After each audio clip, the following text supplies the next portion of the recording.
Hello, I am MERP Man, and this is the Entwife Campaign. Our last video, we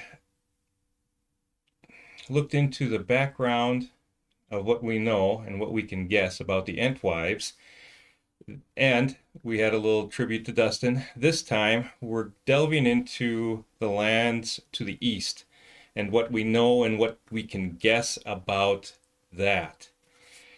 Um, I've got this wonderful map of Middle Earth here that I drew the roads onto, just to give us an overview of a large scale idea of where we're going to be starting in this area. And I believe each one of these squares is 200 miles, I think. Um,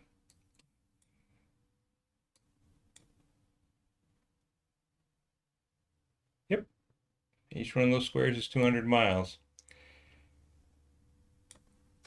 All the way to the east. If we don't find the Entwives anywhere around here, we're going to end up going pretty much all the way to the coast. Yet, what might we expect to find moving from northwestern Middle Earth, where all of the Lord of the Rings and most of the Silmarillion happened? Of course, all the Hobbit happened there too. Let's take a look, shall we?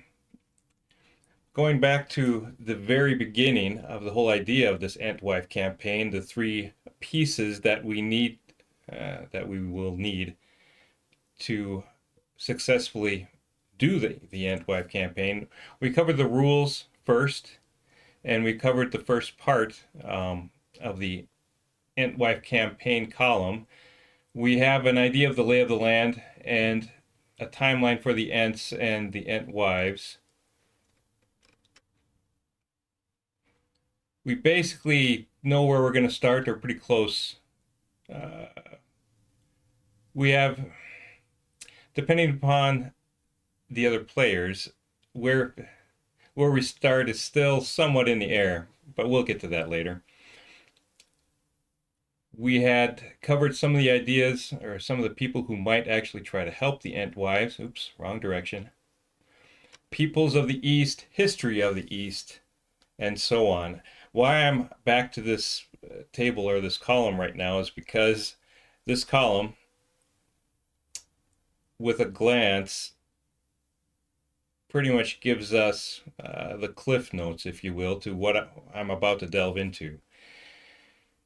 The people, the history, who we can expect to see in the East or traveling East, the powers that be. Some of those are, well, the wizards, Istar wizards, Palando and Alatar are for sure. In other words, we know that they are in the East somewhere. As far as the rest of this is just conjecture, as we will see in a moment. Okay. The kinds of professions,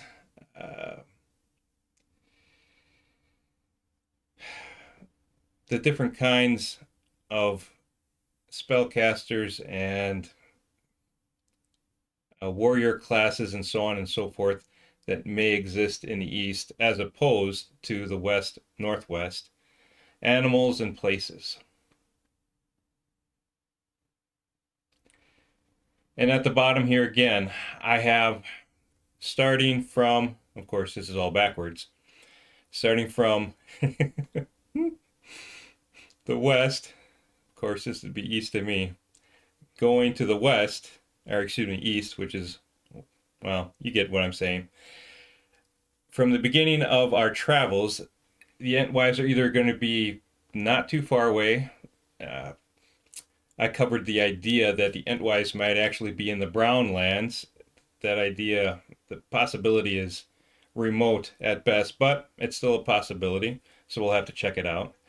The Entwives are by the Easterlings, and I'll be showing you guys where they live and all the different tribes that entails. The Entwives are by the Dirians. They're a little bit farther to the east. Entwives isolated somewhere in the east. Of course, the east is very vast. They could be in any pocket of forest anywhere in the east. Oh, Entwives are with the elves in the east. The Entwives are with Alatar in the east. Entwives with Alatar and Tree. We'll cover that. Entwives with Palando. That is, considering who Palando is, if the Entwives are with him, something is wrong. There's, of course, a possibility that the Entwives are lost. Again, I don't subscribe to that theory only because even with a chainsaw, Ents are hard to kill. And then, of course, there's always a possibility that it's a different possibility. With that, we're going to just jump right in to the peoples. Well, here, actually, we're going to start. Oh, not there. Well, actually, we can start right here. This is northwestern Middle-earth. Fangorn Forest is here. The Wold and Brown lands are right here. And traveling to the east, this direction, we're going to be passing by the Sea of Ruin. Now, the Sea of Ruin is where we will, well, the Easterlings patrol all of these lands, but the Riders of Rohan pretty much keep this area safe. I mean, there are excursions from Easterlings and Easterling groups, but Rohan basically keeps this clear. The farther east you go, the less help from Rohan we will be seeing, and of course the wilder the lands will be. The Sea of Ruin is important here because when I go to this map, this is a black and white map, obviously, but this is a Sea of Ruin right here. And why I want to show you this is because here are the different Easterling groups that are found around the Sea of Ruin. And interestingly enough, on this map as well, the farther north we go, the Dirians actually show up as well. Now, to be fair, I don't think, okay, so the Easterlings are a group of, yeah, here we go. A group of men, well, men and women, but men, that actually comprises a whole bunch of splinter groups, if you will. They're nomadic people. Well, here.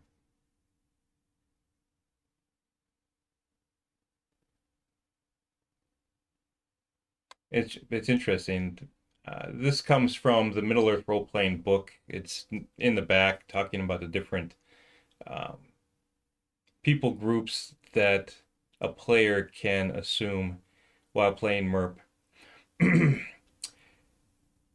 It refers to these peoples as nomadic confederations, and I think that's an excellent way to describe them, each with its own subculture and language.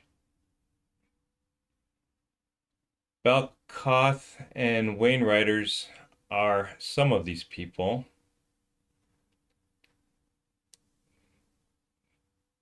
The Asdriags, Variags, Nuriags, they are also considered Easterlings. And they're all different. Dirians are here too. Okay, well, the Dirians are in a totally different class.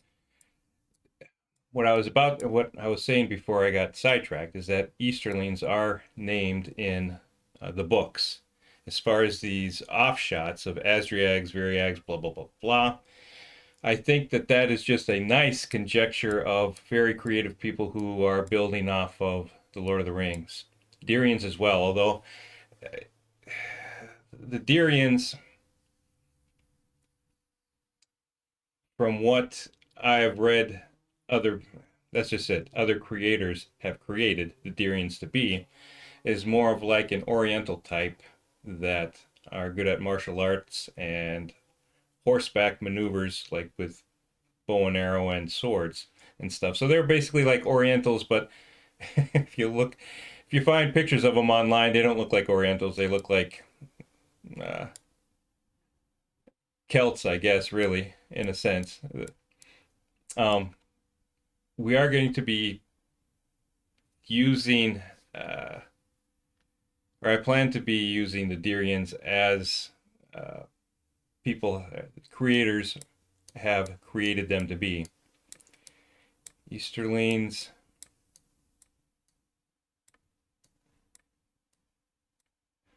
I need to zoom this down a little bit. Here we go.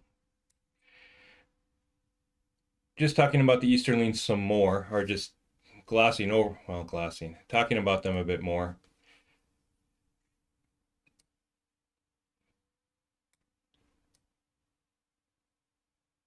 Here, this, what we're looking at right now comes from the Southern Middle-earth campaign module. It talks about the Easterlings and the different groups of Easterlings. There's the Azrags, there's the Sagoth. Again, each one is culturally different. It is important to know that pretty much all the Easterling groups are really good at horseback, and some of them use chariots. And so I've never tried to manage a chariot, tactical chariot combat on a hex grid. That will be interesting. Yeah, here's our war chariots.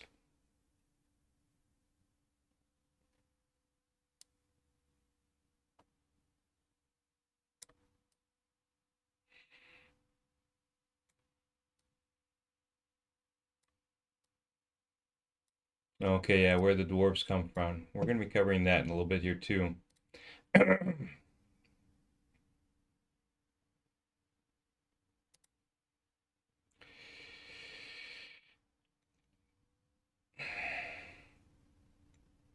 going to go back to the big map here.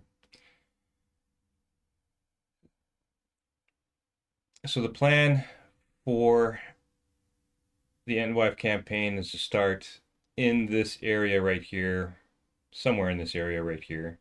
Not too far from Fangorn Forest. There are a couple of towns/cities on the Anduin River. There's Turanduin excuse me, that's Turanduin. This is Tur Limelight. 32 and 31. Encountering Easterlings, actually, even as soon as pretty much right away. Beyond, that's just it. At some point in time, the Easterlings are going to become. We're going to run out of Easterlings, and we're going to run into somebody else. According to what I found online, the Dyrians. Well, in fact, right there it says Dyr, D-Y-R. That's where the name Dyrians has come from. And of course, whoever made this map happened to put this square grid, D-Y-R, right across the name Deer, and that's where the Dyrian people, that whole name and idea and concept came from right there. Supposedly the Dyrian people are a more northern type of people.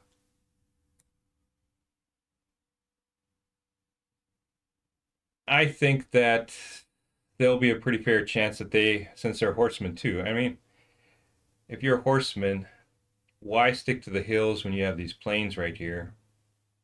For heaven's sake. So we're going to play that the Dyrians are going to be the next big people group after the Easterlings, going from west to east here. Once we get to this river, and it's sad because I forget the name of this river right now, but it's actually the longest river on the continent of Middle Earth. Things are going to be changing from here on out, or there on out. um, Pretty much any forest that we come across could be inhabited by elves and possibly Entwives. We'll see. The hills and such too. Dwarves, dwarves. There's dwarves in them there hills, and them there hills. And dwarves should be pretty much, well, could be pretty much anywhere from there. We still don't find the Entwives anywhere here, where the wizards, the blue wizards, Alatar and Palando, reside. Of course, they say in the east. Well, what does that mean exactly?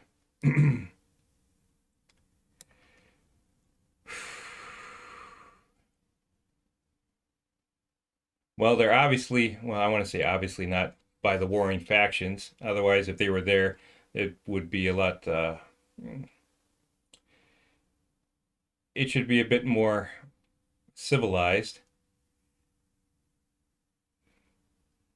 In the east here, where the Numenorians have landed, you can bet that we're going to see Numenorians. That is descendants of Aragorn and the Dunedain.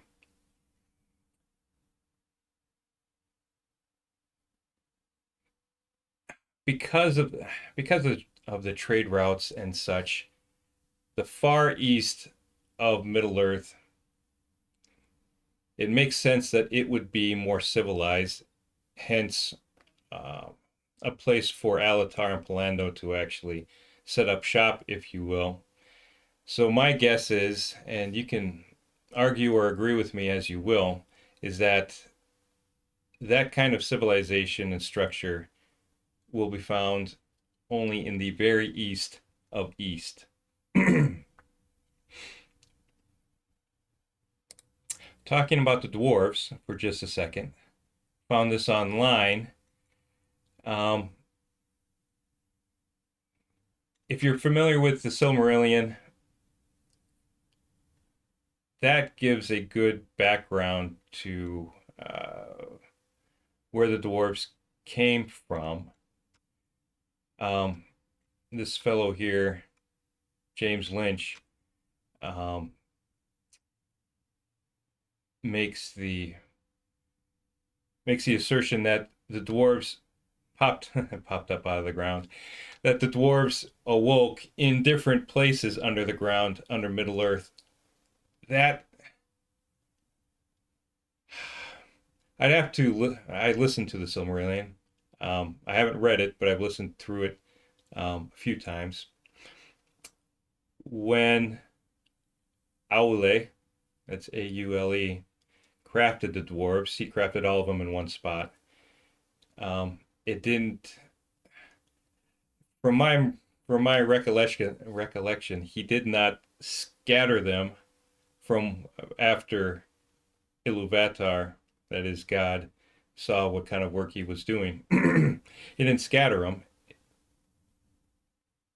There's every indication that all these seven fathers of the dwarves remained in, well, where they were crafted. And then from my guess, I mean, that's from what I remember. So if they weren't moved from where they were created, then when they woke up, they dispersed from there, creating their dwarven empires all across the continent of Middle Earth. What I am picking up from here is just the different names of the dwarven fathers. So while the campaign is moving east,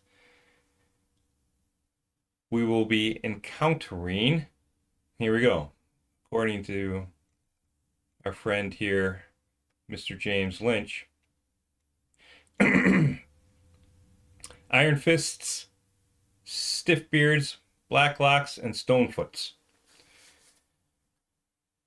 So we'll see. Any one of those dwarven clans would be what we can expect to encounter as we travel to the east. And any spot of hills or mountains. So that will be interesting to see who we encounter and where. And of course, how that is determined is by the Game Masterless role-playing system that we'll cover next time.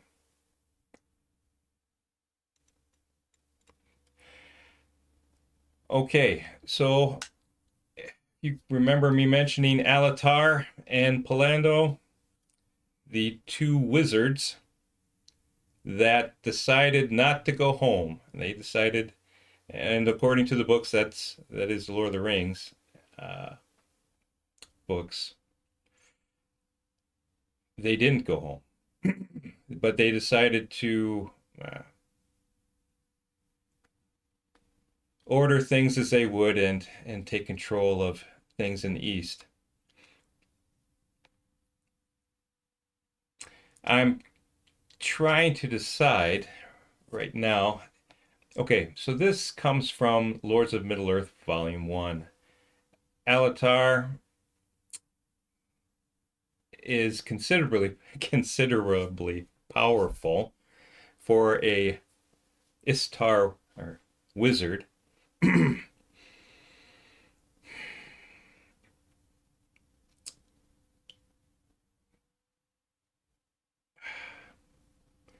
I think, well, okay, I guess if we are going to breeze through this. I only say that because we're actually going to really get into the history of the East, and which will provide us with the tone for the East, in which these wizards and everyone else reside. What we can ascertain about Alatar is that he really, well, yeah, no longer bound by his oath. According to this source, if you will,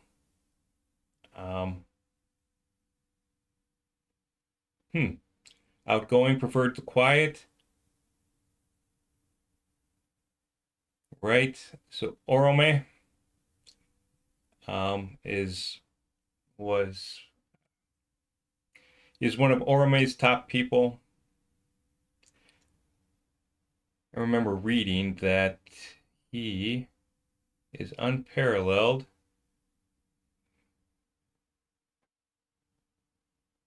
Right. Oh, no, Istar rivaled his physical skills. There we go. Just giving you, or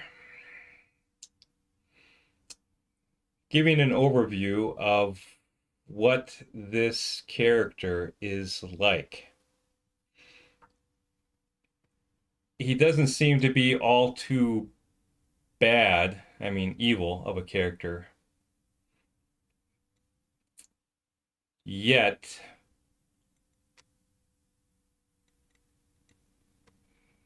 let you guys look a little bit more as well. Yet, he has given up his charge and is going at it alone. Oh, there's a picture of Alatar. Of the picture, at least in more of its fullness. I'm going to go back up here. He has standard issue equipment. Oh, and if you guys notice just what his level and such are, the parentheses and such, I can talk about that later. We'll just realize that for level sake, he resists at level 80, and his spell attacks and such are at level 40. He is considerable. Yet Yeah, I'm going to leave it there. Oh, so now going back to this for just a moment. Entwives with Alatar. Entwives with Alatar and tree. So here is the tree. This comes from Creatures of Middle-earth. Here's the Bearer's Sleeping Root. Again, this is not in the books, but it is, and when I say books, I mean Lord of the Rings, Silmarillion, and so on. Yet it is an interesting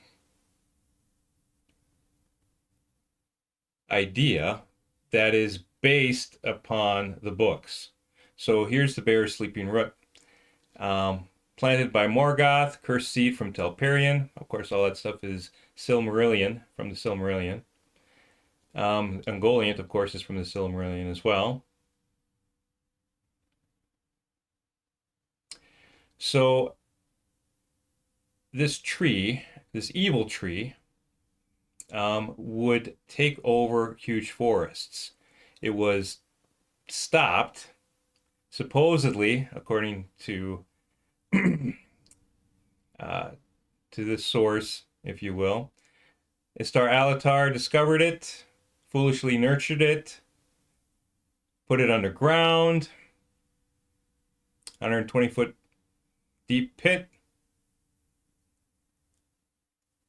If it ever gets loose from this deep pit, it could be a huge problem. So supposedly, according to this, there is a dormant ancient tree evil sleeping underground that Alatar is keeping alive for whatever reason. So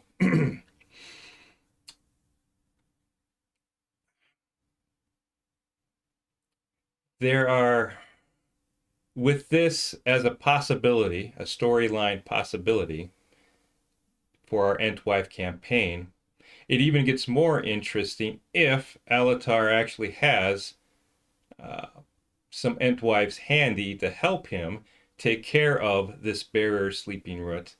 And just like Sauron and Morgoth would take good things and pervert them into evil, that, well, and and like Dragonlance too, that possibly the seeds of the Entwives are being used for something that is totally evil and in correlation with the Bear's Sleeping Root. What, might you ask, could that possibly be? If Alatar was there, and if this Bear's Sleeping Root actually existed there too, and the Entwives are there and Alatar knows about it, what could all that mean or be put together to mean? In the Middle-earth role-playing book, so the book, the rule book for Middle-earth role-playing, at the very beginning, it has a example scenario, and it's interesting that in that example scenario, role-playing scenario, one of the players mentions shards, S-H-A-R-D-S. Now, shards are a creature of the Rolemaster playing system. Of course, we're playing MERP, not Rolemaster, but Rolemaster, MERP came from Rolemaster, a scaled down version of Rolemaster. It's interesting to note that while shards aren't in Middle-earth role-playing, they actually show up under a name right here in the Creatures of Middle-earth book. The same book that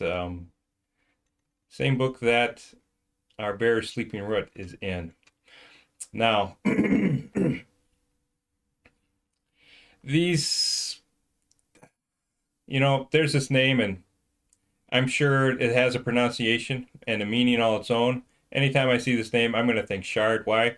First of all, because it's easier, and second of all, because that's what it was called first off before before these guys got a hold of it. So I'm going to tell you in a nutshell what shards are. They are tree-like, eh, pretty much call them tree demons of sorts, um, tree spirits. What makes them what makes them ridiculously dangerous is that they are ultra fast. So they're as the standard human walks at a pace of 50 feet per round. These things, which are like again these shards or lesser Rukarar, um, their walking speed is 1,000 feet per round. And I think that actually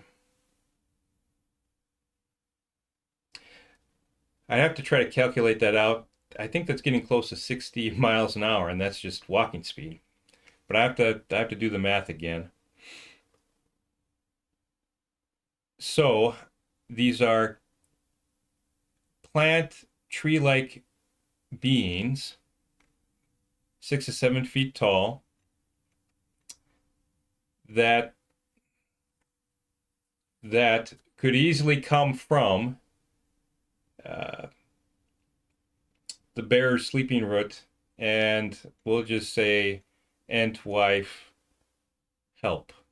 Okay, so again, these are what we're doing right now, or what I'm showing you right now, are story thread possibilities that exist uh, from sources that are not, of course, Lord of the Rings. I'm going to keep saying that uh, just to make that clear. Yet, they definitely pose very interesting and deep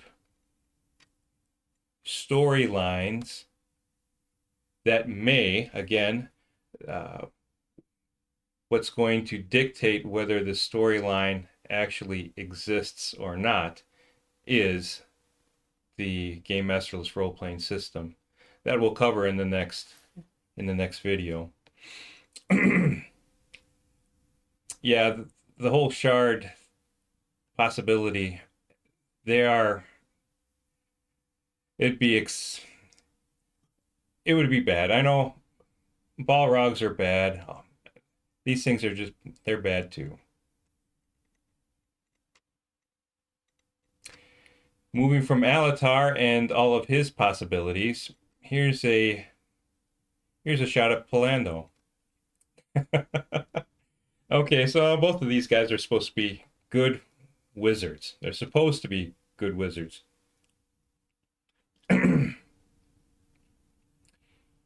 Palando, well, here's an interesting drawing, and my hat's off to whoever drew that. Excellent job. Not as powerful, per se, as Alatar. Why I say Palando, he's supposed to be a good wizard. Supposed to be. When I start telling you about his background and especially his items, that doesn't the idea of him being a good and kind wizard just kind of flies right out the window. So here are some of his aliases. Okay, the lesser blue wizard, that is. Here's some Sindarin. Doom Seer, Soul Keeper. Okay, again, these wizards are named in the Lord of the Rings. This is just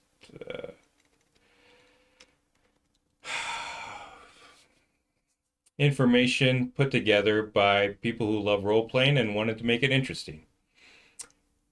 Here's where, well,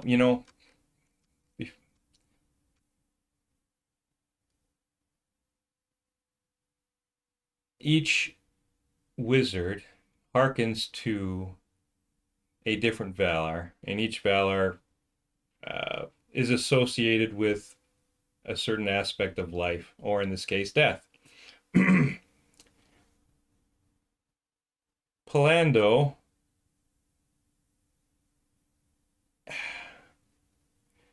Nemo, that's not. Well, actually, I have to look that up. That might be the name of a Valar. I'm gonna have to look that up. Otherwise, it'd be the name of powerful Maya. Anyway, Plando is he relates to life and death. Death more, I guess, in this case, because here we go. Earring of Souls. Again, this is not in the books.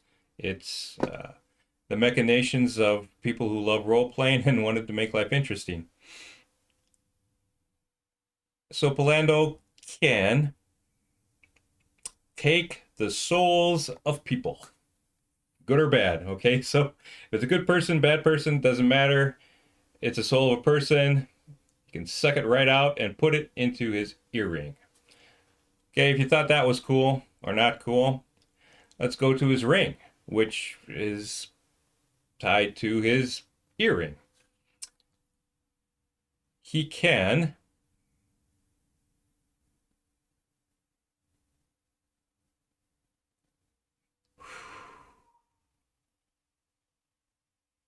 Oh, this is okay. So, excuse me. His earring keeps the souls. His ring takes the souls and can, if he wants to, burn any of the souls that he's taken as and shoot it out of his ring like a lightning bolt. Okay, so here we have this wizard who's supposed to be nice. He can take people's souls through his ring and save him in his earring. And if he's really mad at you, what he'll do is he'll just use one of those souls that he's taken and use it as a weapon where when it's burnt up, the spirit's gone. Yeah, thereby consuming the spirit. Spirit's gone. Yeah, that's really nice. That's not nice at all. Yeah, you can make up your own mind at just how nice of a wizard you think that is. I personally, that doesn't make any sense to me at all at how you could possibly use these instruments in a nice in a nice caring way. It just doesn't come to me. I'm sorry. Oh, okay. And we have Radagast here too. Now, it is important to note that okay, we have the two wizards, Alatar who deals with trees and nature. He might be hiding the bear sleeping root, and he might be working with the Entwives. Of either of the two wizards, he would be the most likely to know anything about the Entwives and maybe know where they are. Where Palando, on the other hand, it would be a big surprise. We can guess, or we can make a guess as to. We're told that the two wizards are warring or vying for power in the east.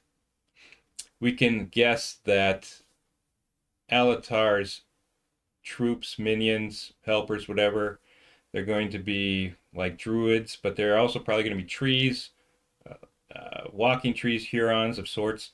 And if we entertain the thought of the shards, he'll have those as members of his army, if you will. Looking at Palando, I was trying to figure out, okay, so we have this blue wizard, and he's out there in the east, and he's vying for power against Alatar, who's quite powerful and definitely seems to have his choice of minions, if you will. Palando, who is who is he going to have on his side?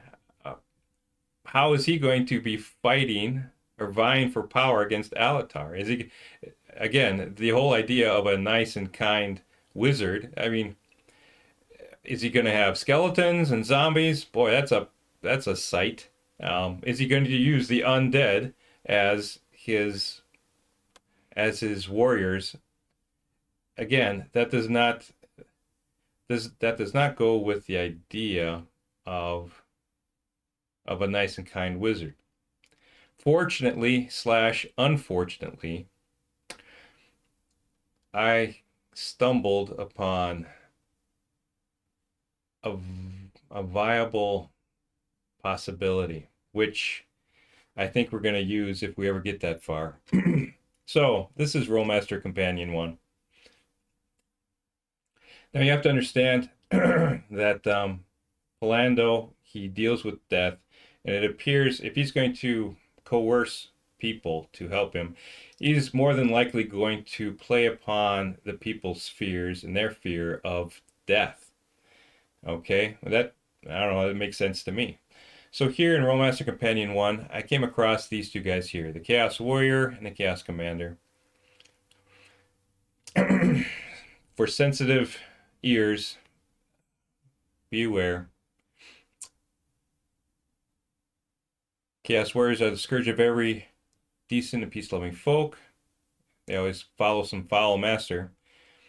Chaos Warriors gain a relatively great prowess by a terrible mass ceremony where the candidates impale themselves on their own weapons. Those blessed by their deities, or in this case it would be Philando, are healed and transformed.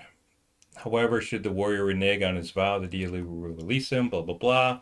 Considered as living men in all other respects, which it's kind of ridiculous. That's a foolish thing to say, mainly because of this right here. I can tell you what this means. Crit I number sign.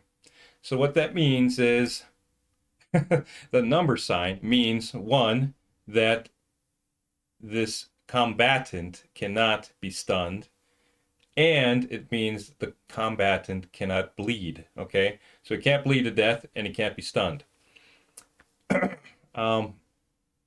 If considered as living men in all other respects, if you're not bleeding, you're not a living man. I'm sorry. It's just, again, those things do not compute. Those things do not go together. So the whole idea here is that Philando, using the fear of death,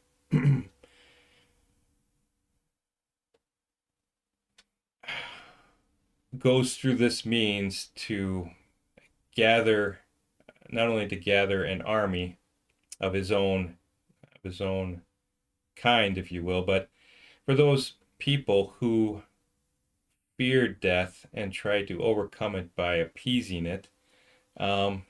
Fortunately slash unfortunately, this seems to make the most sense. Instead of having a whole bunch of skeletons and whatever, this just really works well with the story and what we know of Philando and how things work in Middle Earth. So so I want to put that out there. This and these stats here for level 7, having 100 plus 130 weapon plus 120 distance weapon, is really good. This base rate 90, normal is 50 for a person. 90 is, I don't know how they're doing that. Well, they're a special person now, having impaled themselves and brought back to life. So anyway, I wanted to expand our horizons to story threads that are possible and in some cases probable, because it's good to have those before we start, because again, the game masterless role-playing system that we will be using plays off of that, as we'll see next video.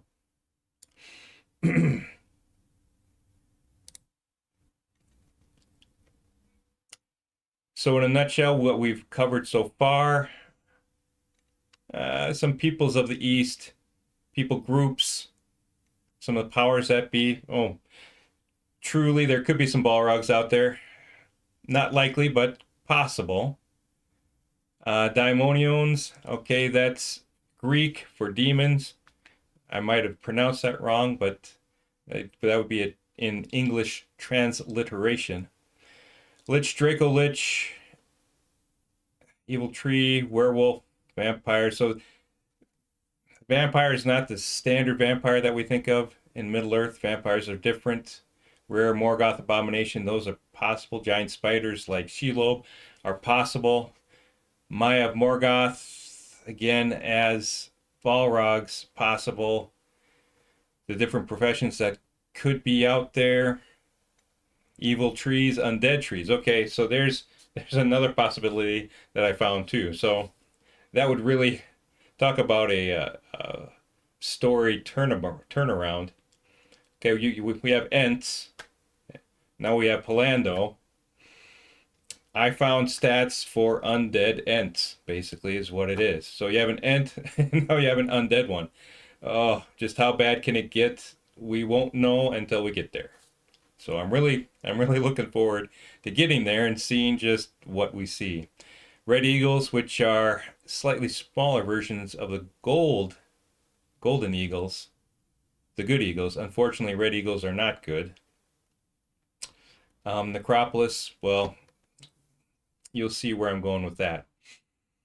We're going to now turn to the history of the East. This gets fairly big. I'm going to attempt to go through this somewhat quickly. A lot of this are my thoughts. I actually take some quotes from the Silmarillion, because the Silmarillion is actually an excellent book. I love it. I love listening to it. Martin Shaw, I believe is his name, who reads it. Excellent job. Excellent. This is really going to give us an idea and the tone, which is basically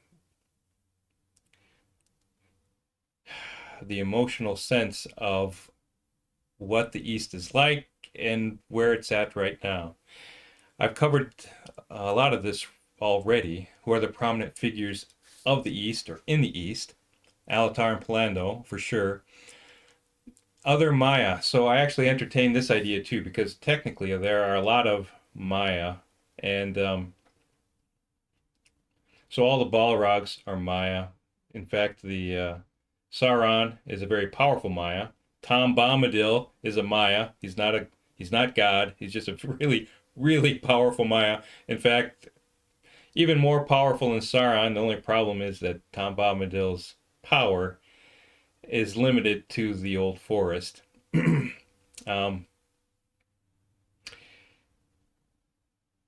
There are other Maya too, which are who monitor and deal with, well, trees and such, but also water. There are a number of, well, a number. There are, well, these guys right here are all, oh, and you're gonna have to forgive me. I don't use Microsoft Word. I use, because I just don't have the money to spend there. I use OpenOffice, and there are umlauts and other sorts of accents that I just couldn't get down, at least not in time for this video. I'm going to keep working on it because the accents are fun. Anyway, these Maya deal with the water, mainly coastal waters, deep sea waters, rivers, so on and so forth. I entertained the thought that there could be other Maya, like Tom Bombadil, somewhere out in the east. Yet when I thought about it more, the chances of there being other Maya outside of possible Balrog stuck under the ground or whatever, the chances of that being the case are exceedingly small. And it is because, here we're going to go out to the big map here, because Everything happened in the Northwest. And you're saying, well, MERP man, why should that matter? Because everything happened out in the Northwest. Morgoth made, well, here's the Iron Hills, which used to be the Iron Mountains. Morgoth made his fortress there. And what did Morgoth do? Well, he gathered to himself everybody he could. So if they were somewhere else in Middle Earth, he was going to go grab them and bring them here. Similar to Sauron and Angband, which is destroyed over here. He also would do the same. So the chance or the possibility that there was some Maya that decided not to join the fight, it's possible. Highly unlikely, but possible. We'll leave the possibility of that in our story, but the roles that make that happen are going to have to be just astounding. Okay, right. Maybe not so much because all the power. Yep. The sleeping root, so it's the bear's sleeping root that we talked about. Elven or Sylvan elf lords, which is going to be different. The elves that did not travel to the Undying Lands are not as powerful. So the Sylvan elves, or the forest elves, if you will, are not going to be as powerful as the Sindarin elves, who are mainly, I'm being general here, generalizing the Sylvan elves as forest or tree elves. I'm generalizing the Sindarin elves as seafaring elves, and Noldor as high elves. There are possibly some Noldor and Sindarin elf lords there. The thing with it is we know that the Noldor, at least the Noldor of the Northwest, are leaving.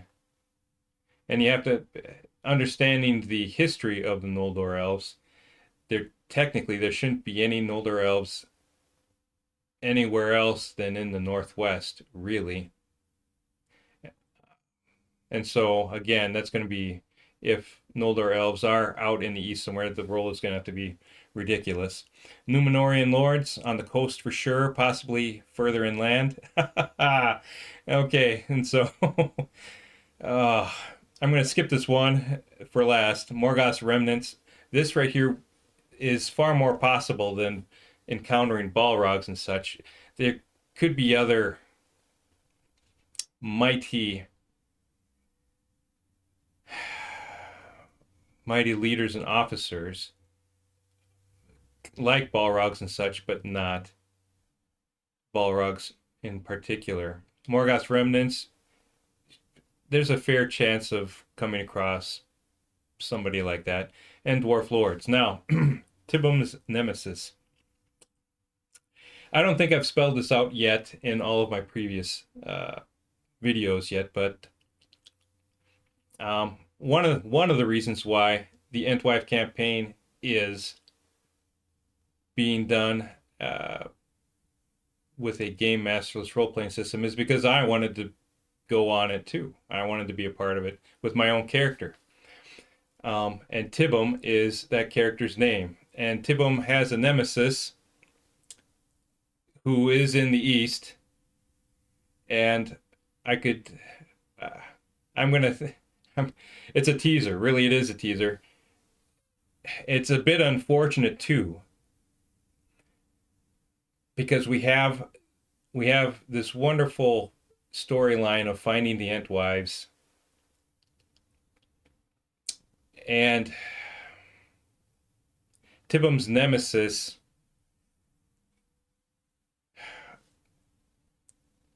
it's possible that Tibbum's nemesis, I don't want Tibbum's nemesis to overshadow the Entwife campaign, but it is quite possible that that story line or that story plot could interject itself in really big ways. And so we'll see. Again, we don't know until we get there. But let's just say it's a possibility, an interesting possibility, but a possibility nonetheless. Going on, the people groups, I covered this somewhat. Here is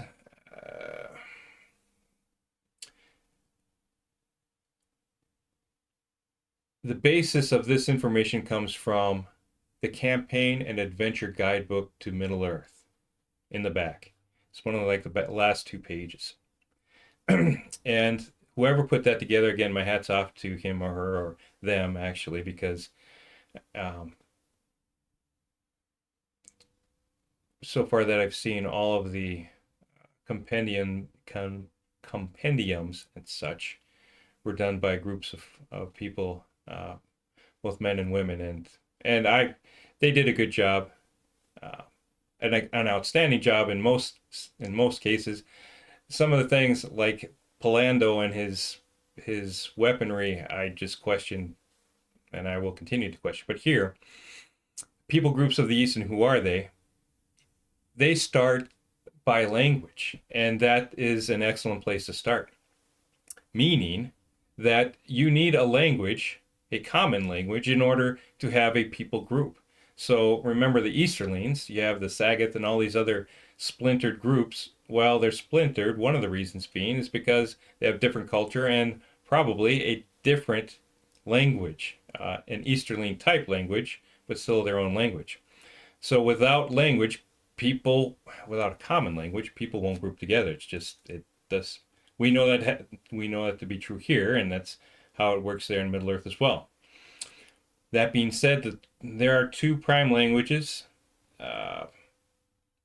Westron, which is the common language of northwestern Middle Earth, which comes from the Númenóreans when they conquered northwestern Middle Earth, and of course the Númenóreans also, as they well, I'm going to go back to this because this is important. The yellow are the shipping ways. On the east, they've landed, and so where they've landed, there's going to be harbors, there's going to be civilization, there's probably going to be huge cities and harbor type cities, and populated with Númenóreans, and that's their culture and their language will be the dominant force in those areas. I want to quick mention this too. It's really a surprise to me that the Númenóreans don't have a base here at the mouth of the Great River. It's quite possible that there's just too much ice to get around. I don't know. Again, we'll know when we get there. Besides the Númenórean influence to the east, and well, the Númenórean / Dunedain in the northwest, the Sylvan elves, when they woke up there in the east, they're still there, and any elven group is going to be using that Sylvan tongue. Any other people groups that we encounter are going to be, unless they have had a lot of Númenórean or Sylvan elf influence, they're going to be smaller groups with their own language and culture. Yeah, who are the people groups that we can expect in the east? The Sylvan elves, dwarves, like I mentioned, Númenóreans, and all of the different Easterling groups. Oh, and the Durians. Again, the Durians are not in the Lord of the Rings. I think it's an excellent idea for a people group, because martial artists and such are going to come on the scene when we encounter Durians. I'm planning on making them an actual people group that we encounter. Martial artists Encountering martial artists will change the dynamics of quite a few things, really. What kind of animals live in the east? So remember, I had mentioned the Creatures of Middle-earth book, what I did was I went through the book and I made note of all of the different animals that live in the East. Some of these names are familiar: ground bees, green pheasants. Well, at least we know what pheasants are, green ones. Red eagles, I mentioned them. Ravens, we know what those are. Vipers, we know what those are. Crocodiles. The rest of it, we'll find out. I'm not going to go into any detail among or along with any of those. When we encounter them is when we encounter them. History of the East. This does produce a tone, and well it does. And well it does. So here's how I put the rest of this together, at least this section. It's what it says and what it means or implies. So here I've got quotes, and again, you have to forgive me. I'm going to try really hard to have umlauts and stuff next time. The Silmarillion. She would come at times and heal the hurts of Melkor. So also, you have to understand at this time in the history of Middle-earth, there's no sun and moon. There's just the stars and the sky. And the East and pretty much all of the mainland of Middle-earth is dark.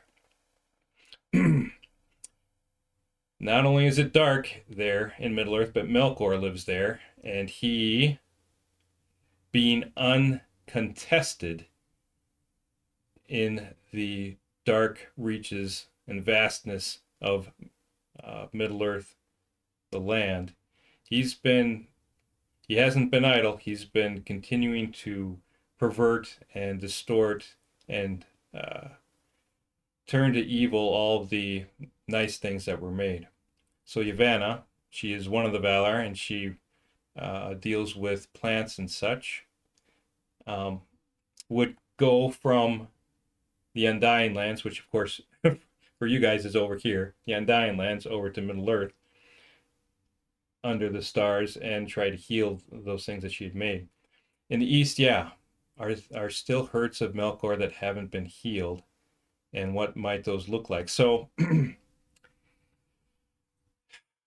my argument is that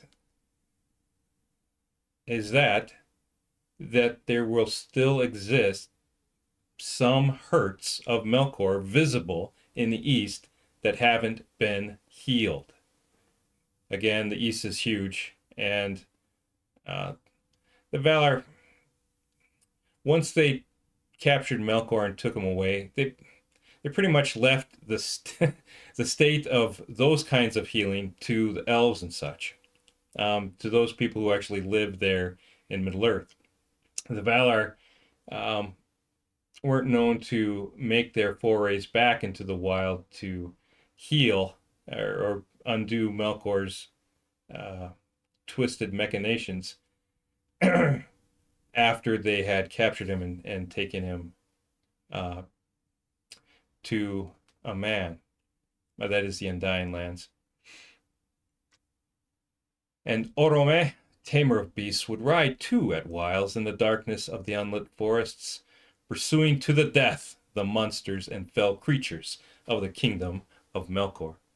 So again, the idea is that when the elves came out, or this is just before the elves awoke and came upon Middle-earth, it was dark, and the land was in darkness, the forests were unlit and wild. Melkor had monsters and fell creatures, possibly, he actually did have them roaming about. They were many, but how many? There may be signs, remains, fossils of these creatures and or encounters. Okay, and this quote here, I bring out again to help set the tone of the East. Death is their fate. Oh my goodness, I have a typo. Shame on me. Melkor. Oh, I feel bad. But Melkor has cast his shadow upon it. You know what that probably is. It's probably spell check trying to save me. Bonehead. Okay, but Melkor has cast a shadow upon it and confounded it with darkness and brought forth evil out of good and fear out of hope. So this, especially in cahoots or in tandem with Palando, everything that I've seen from Palando and what those authors have talked about him caused me to believe that this is how he operates and this is how he tries to assert his power and control over his part of the East that he's trying to take over. This also, well, no, this is for men. This isn't for elves, because elves technically don't really fear death, because technically they can come back if they die. Um, they go to the halls of Mandos, but they can actually come back to Middle Earth from the halls if they so choose. Death is man's fate, and the gift of Iluvatar. Fear and evil have been cast upon death as a shadow, and the truth of it has been confused or befuddled. There we go, get that spelled right. Melkor bred many other monsters of diverse, and that is actually how diverse is spelled in the Silmarillion, at least the book that I have, so I don't know if that's a typo there or not. Well, one good typo deserves another. Melkor bred many other monsters of diverse shapes and kinds that long troubled the world. Okay, so the monsters that roam about are bred from existing good creatures. The monsters that were bred are of many diverse shapes and kinds, which means practically anything. Although I do draw a line, you're hearing it right now. For folks who love D&D and such, bugbears are never showing up in MERP. Not gonna happen, guys. You heard it here first. Bugbears, if that ever shows up as a possibility of something happening, it's gonna get shot right out. No bugbears. Okay, so monsters were bred. Some of these monsters may still be troubling the eastern part of Middle Earth, and that's where a lot of the fun begins. This allows for some creative license as to what powerful, well, or semi-powerful beings or creatures we might face in Middle Earth or Eastern Middle Earth. And while they dwelt yet silent by Cuivienen, their eyes beheld first of all things the stars of heaven. So this passage, this quote comes from the elves first coming out upon the face of the earth and seeing things, or what they saw first. The east is quiet or silent. Okay, and while they dwelt yet silent. The east, you get this sense of the east from these passages in the Silmarillion. It's not as active, it's not as clamorous, or there's not as much commotion in the east as there is in the northwest, where everything was happening. So the east is quiet, silent, and the stars are held in more significance or importance, especially by the elves that lived there and never left. And the first sound that was heard by the elves was the sound of water flowing and the sound of water falling over stone. Since it's the first sound that the elves heard, it's going to be important to them. Running water and the sound of running water are important and possibly impacted their speech and songs. And now this is an idea that came to me that makes a lot of sense and is not necessarily true, but but it would make sense that it would be. Sounds that become louder than the murmur of water may be taken note of rather quickly. Orome rode eastward and passed under the shadows of the Orokani. Oopsie, sorry about that. Finger slipped.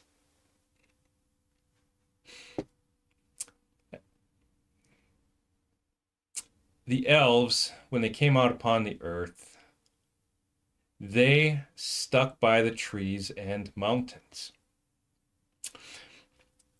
So I made a conclusion that the elves are comfortable under the shadows of the trees and the shadows of the mountains. Right there it is. The strength of the mountains is noted. The elves may feel more comfortable with something solid at their back. And this this does contrast, especially with the Noldor elves and the Sindar elves, where open is where they want to be. The elves of the east may feel more comfortable, not so exposed. Right. They may be very wary out in the open and seek or gravitate to guarded dwellings and positions. In the beginning, the Eldar children of Iluvatar were stronger and greater than they have since become, but not more fair. There's wisdom, of course, in that statement. Oh, because of this right here. Sorrow and wisdom have enriched it. This is the last part of the sentence.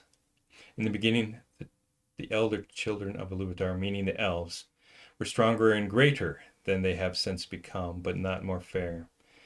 That their fairness have come through sorrow and wisdom. Okay, the elves of the East are not as powerful as their previous generations.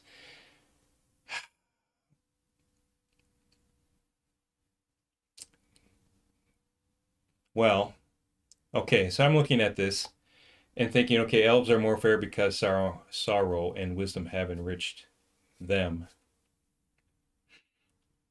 The Noldor have definitely gone through a lot of sorrow and wisdom. The Sindar elves actually too. If you're familiar with the Silmarillion, when elf took up sword against elf, there's a lot of sorrow and wisdom there. It's interesting how much this may or may not be true with the elves in the East. They haven't had any big, well, technically, they haven't had any big, tumultuous fight. So any fight on a grand scale with Morgoth and the minions of evil, it's pretty much been like skirmishes, or it's been small. It hasn't been any big grand army that they've ever had to face, and they haven't fought against other elves or dwarves that we know of. And so, interestingly enough, this may not be so true with the elves in the East. And if that is the case, again, I say if because we won't know until we get there, they may actually be of a greater stature than the Sylvan elves of the Northwest. Or actually, boy, I guess we won't know.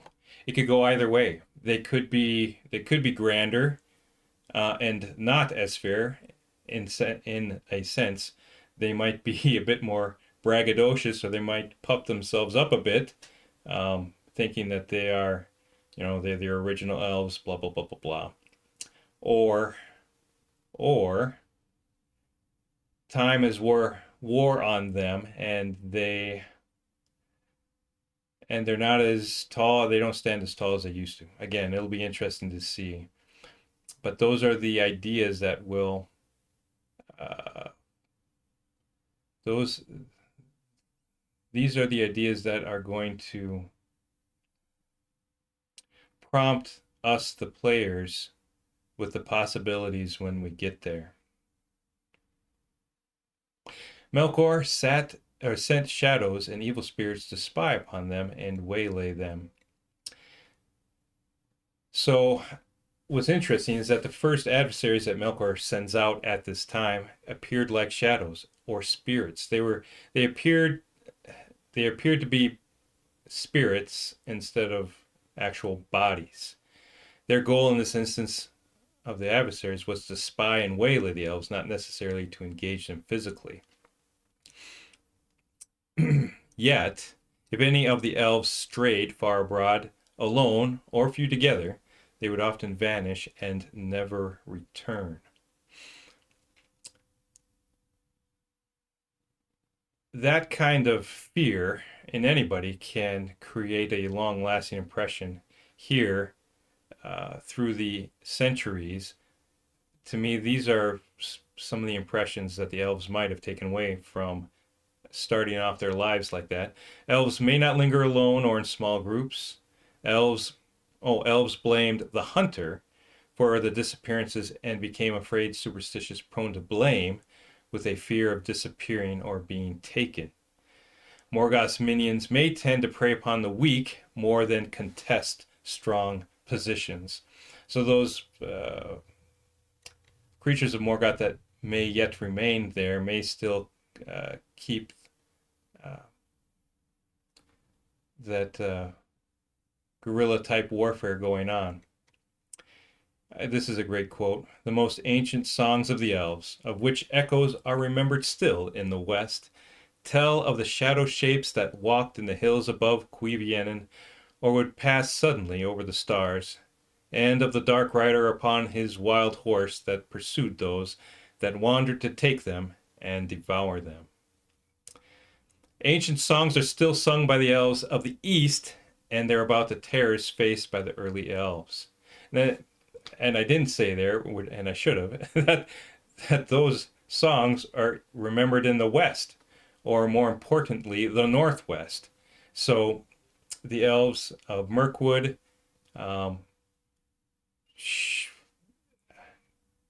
echoes of the songs of the elves from the east should be they should be aware of them. So it's interesting that hardly anywhere has the east really impacted much of the northwest or west. Yet here's one case where the east has.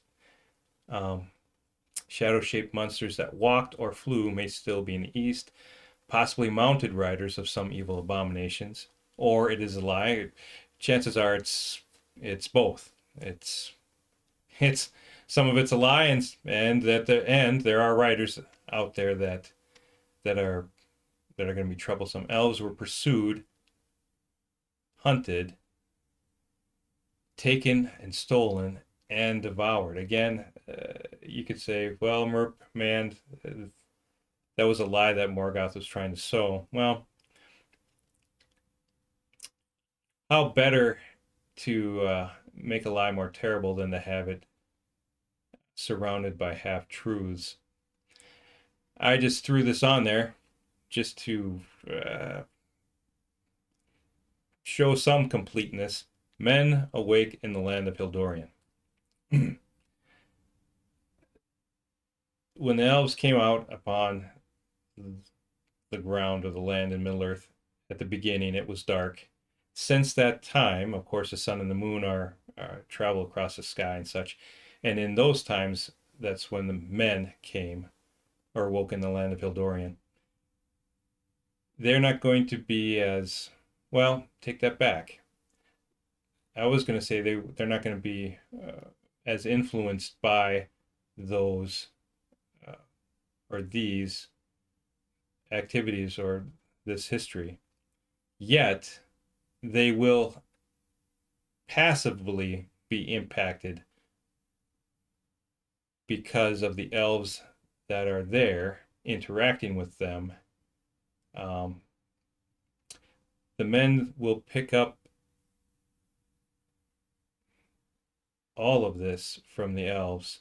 How much they're going to let it influence them, that's another story altogether. What to consider about Middle-earth? Oh, okay. We're going back to the campaign and adventure guidebook to Middle-earth and language here. Language influences groups for better or for worse. I'm looking. Darn it. It doesn't say. Influences groups for better or worse. Now you might say, well, how can it possibly influence groups for the worse? Well, because Sauron sent his emissaries with his own language, and they, of course, um, he through the black speech and such, uh, was able to influence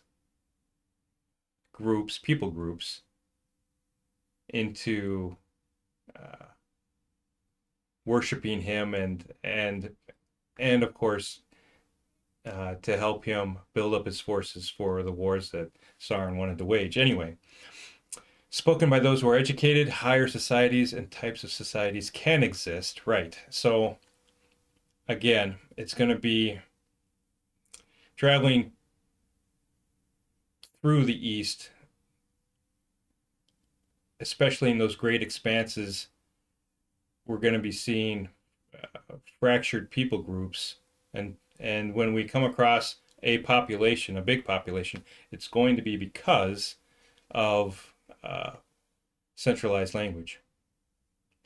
Numenorian Sylvan elves, people groups in the East are diverse, disorganized, right? Primitive. What in the world? Okay, so guys, just real quick. I have this in a PDF format. I have a feeling that when I converted this document to a PDF, that goofy things happened, because that would, yeah. Sorry about that. And I've learned my lesson. Proof things after converting them to a PDF.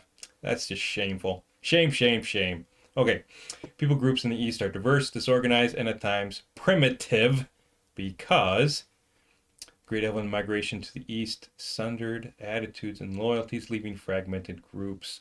Okay, so this, again, this is taken from the Campaign and Adventure Guidebook. This, we know that the men people groups, the managed people groups, are going to be fragmented. But it's also quite possible that the elven groups are fragmented as well because of the western migration to the east. See, that's not right. That should be to the west. Jeepers. I think I have a feeling it'll be interesting because I'm going to look that up in the guidebook, because either I messed that up or they messed that up and I didn't catch it until now. The Great Elven Migration to the west. Actually, you guys would be west this way. Yep.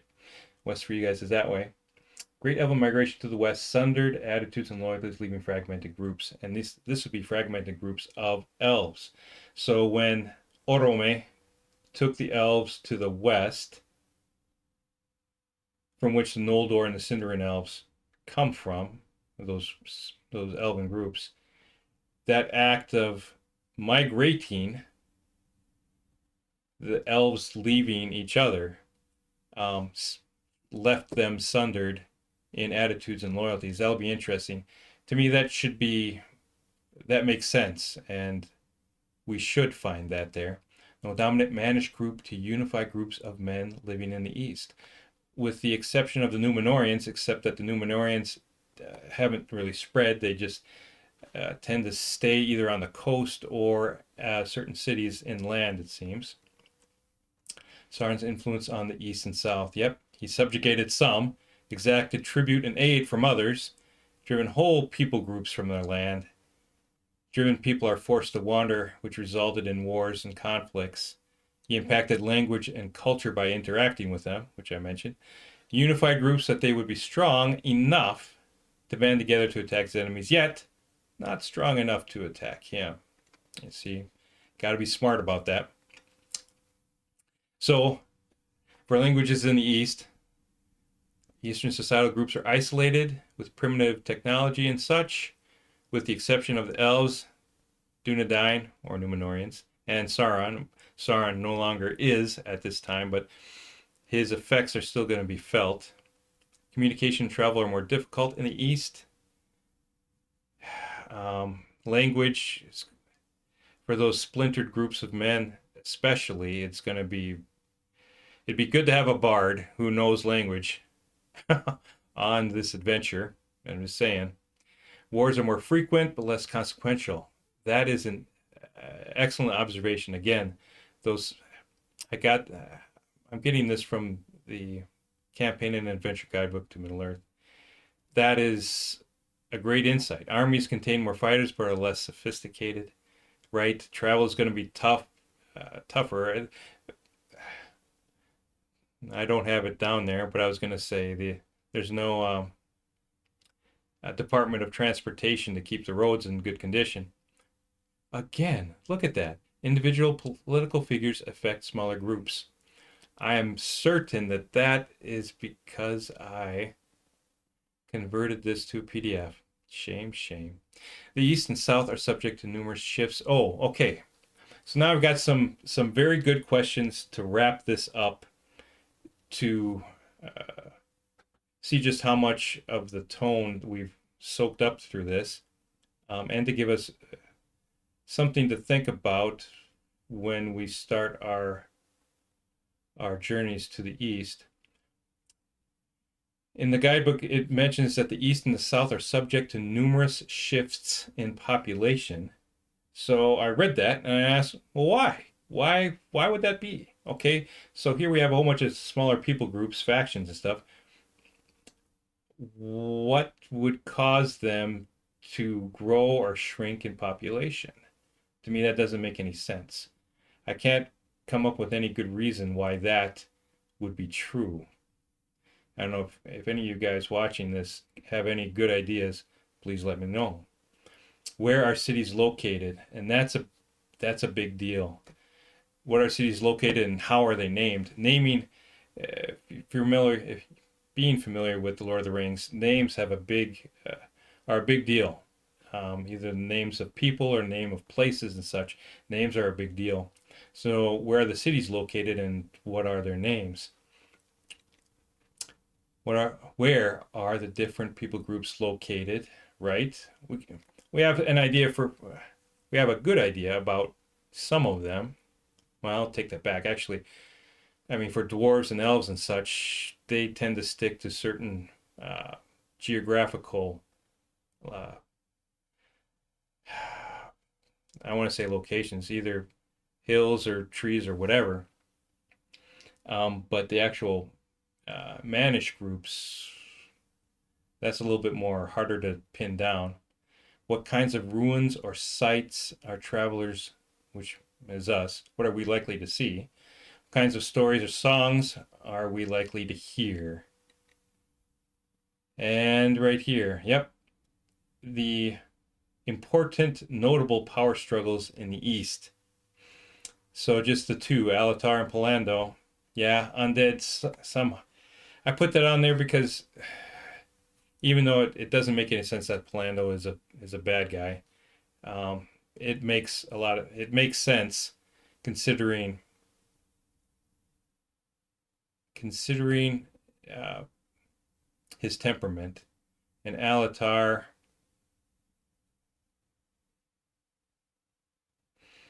okay, and there it is.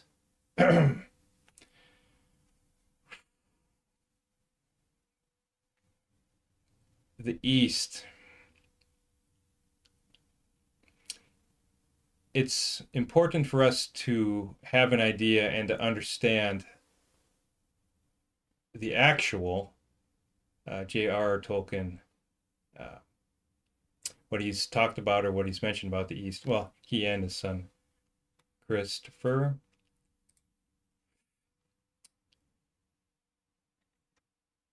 Because that will help us, that will help the Entwife campaign. And for those playing on the Entwife campaign, it will help us keep our creative machinations as true to the intent of J.R. Tolkien and his Middle-earth world. It's going to be, I mean, there's so much. What I've what I've covered so far is just is what I've been able to find and what makes the most sense as to what is available for us to find in the East. It's not limited to that, um, but it should be, I don't want to say dictated, but it should be curbed. We can't let things get too far out of hand. I don't want things to get too far out of hand as far as creative license, unless, well, no, I'm just going to leave it at that. We will be able to get creative, more creative, the farther east we go. Yet there are still some limits to that. Of course, bugbears, and bugbird men. Those are hard lines that I'm definitely not going to let into the story. Into the story, no matter what anybody says. I'm sorry, guys. It's just again not going to happen.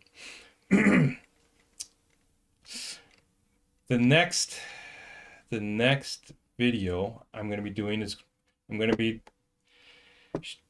telling and showing and telling how the Game Masterless role-playing system works and how it's going to help us go on this campaign without a game master, and how it's going to keep things fun, interesting, and exciting.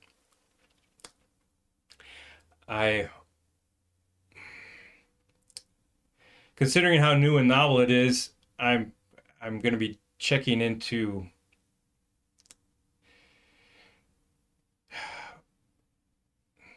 well, I'm going to be well, we'll see. I just don't want the whole idea to get stolen by somebody else and just taken for a ride.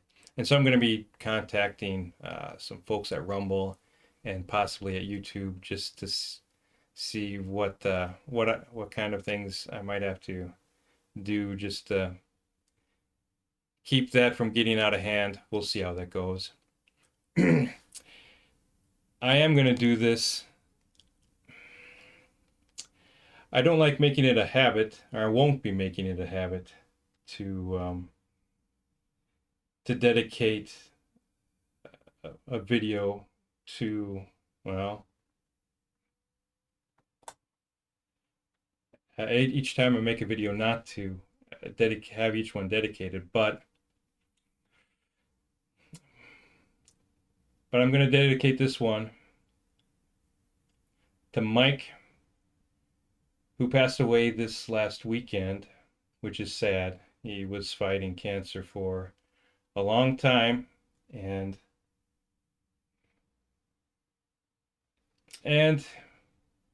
he passed away this last weekend. And so, to the family of Mike,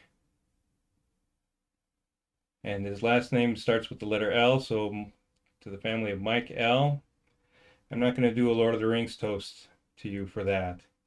But what I'm going to do is give you a toast to another good man rests with God. And that'd be Mike L.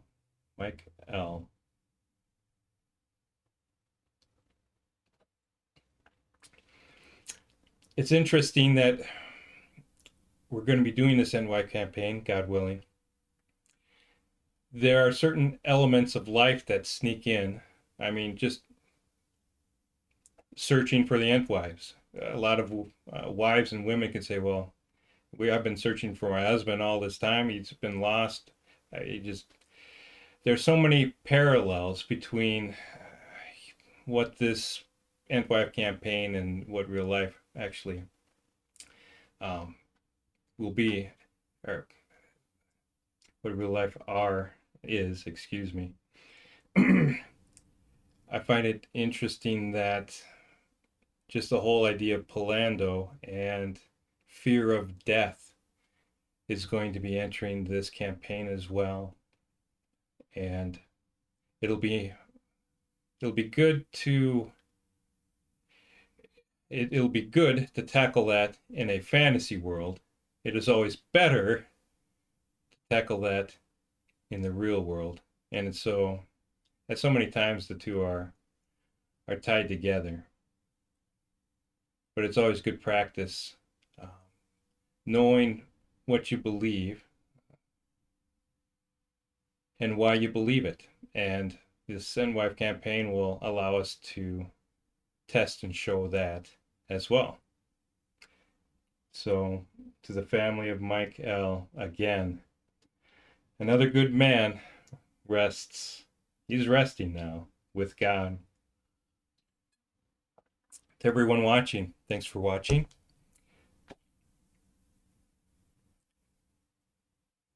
Get ready for an interesting video next time on the Game Masterless role-playing system. Take care. Have a great day. Thanksgiving is coming up. Have a great Thanksgiving as well. And again, take care and God bless. Until next time, this is MERP Man. Bye-bye.